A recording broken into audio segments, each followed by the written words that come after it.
Muyumbe wa Embakasi ya wumiloni wasua Babu Owino niwenda Silikali Yiive Alimu ma GSS Mbesa ila mekwenda nekana kumina mukomo la uendeeye aiweta kana Silikali Yina ilovia kwiana itonya kulumiliilya mwiana wa kisomo ki Babu niwaseng'a undu ooyu musumbi Dr. wina utonyi wa kukomboa ndeke milioni ma Mbesa kutambuka nza na ngalikoni ingi kisomo cha musingi cha GSS nikiendeeye kuonza kumanwa na maunyungu nyesio ma alimu kuvuthiiw'a kuvuthiiw'a ni Silikali Benjamin mwaka tuelesia.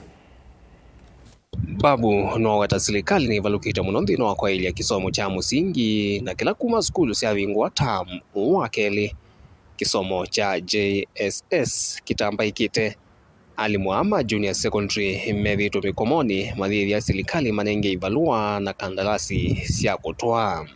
These teachers have been frustrated by the government.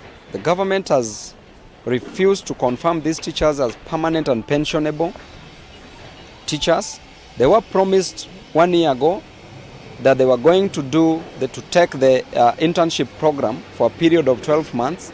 Thereafter, they were supposed to be confirmed as permanent and pensionable teachers, earning at least a sizable amount of money.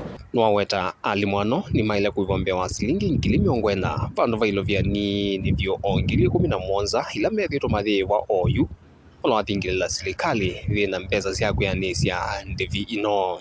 Right now, a junior secondary school teacher is earning 17,000 Kenya shillings. That teacher has children, has other expenses to take care of, rent, food, clothing, transport, children to pay fees for them.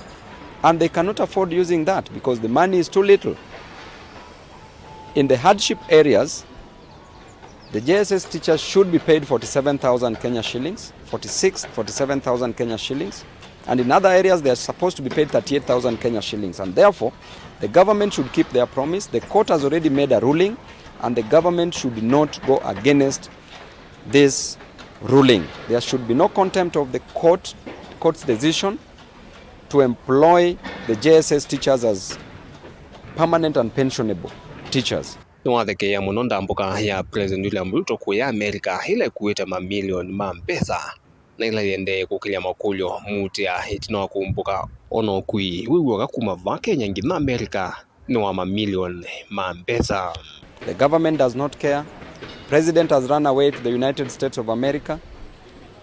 He's gone there to have fun because when we see him, he's just greeting people, merrying around, using 200 million to hire a private jet.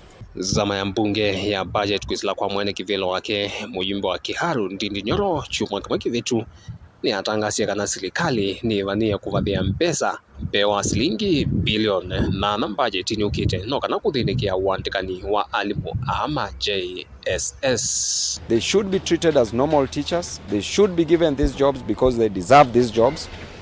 And as Babu Owino, together with other members of parliament, we stand with the JSS teachers. Vilingo wa mauvo kumova kauntini ya Ilovia. Nitawa Benjamin mwaka.